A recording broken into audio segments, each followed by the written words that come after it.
What's going on, world? Coming at you guys again. We got another quick video. Birthright citizenship. Let's talk about it. So, currently in the news and at the Supreme Court, birthright citizenship is on the docket. It's on the schedule. It's being argued. Now, one of the issues in which we're having in America right now in regards to birthright citizenship is the same correlation in which we are also having when it comes to inflation. We have foreign investors, foreign immigrants coming into America and exploiting America for the privileges and immunities that is promised by the 14th Amendment. Now, we have immigrants that come into the country, they work here, and then they send USD back to the home country outside of America, which causes inflation because we lose those dollars, so the Fed has to print more money. And it's the same correlation as when we see immigrants, foreign immigrants that come into this country, they have babies. The baby gets American citizenship, even though the mother and the father doesn't have citizenship in America. And now the child has citizenship and now has the capacity to qualify for welfare and WIC and EBT and SNAP and financial aid and et cetera, et cetera.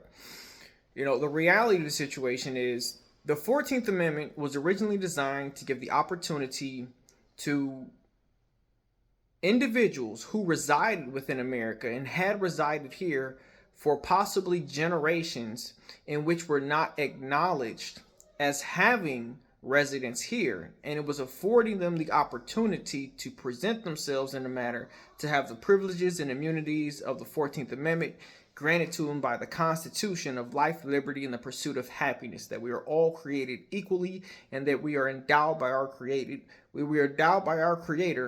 with such facets.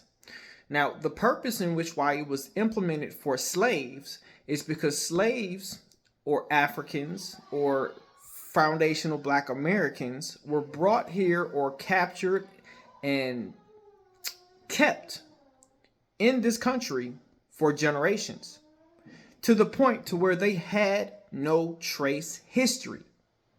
So the 14th Amendment, which allowed them the opportunity for birthright citizenship, was based on the premise that they were included, right? This was a form of inclusion because they had already been here for so long.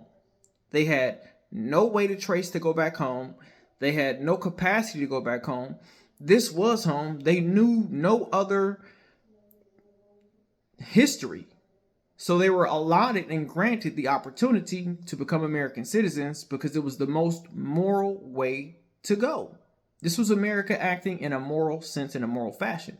So when we talk about individuals that come over here to America and the parents, the mother's not American, the father's not American, and they come over here and they have a child, and the mother has birthright to a foreign country, the father has birthright to a foreign country.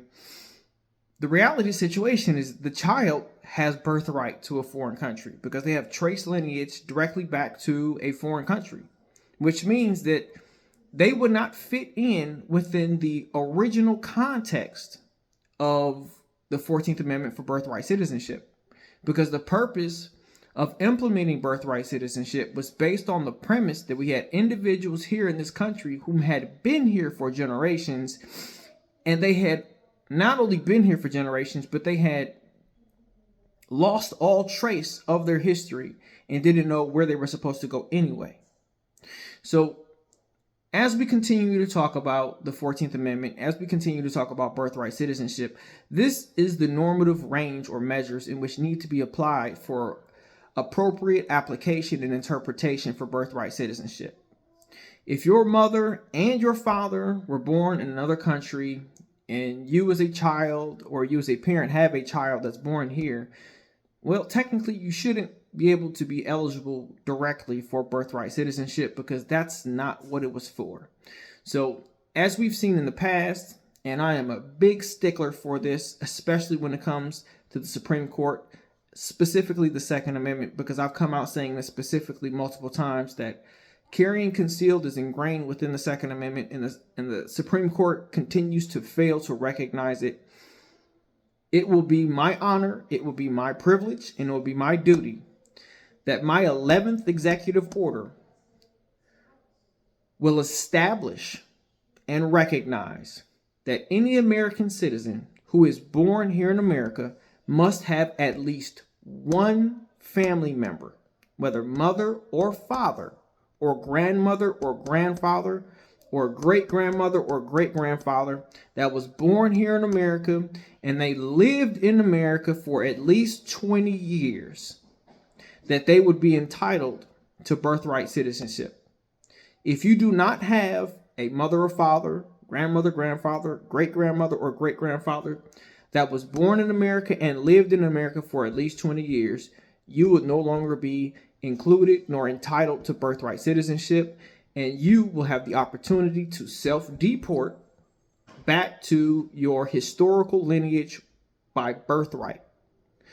This would be, again, my executive order, 11th executive order. If you guys are in support of this, if you girls are in support of this, I need you to go to the polls and vote Kelly 2028. This is my 11th executive order when it comes to birthright citizenship.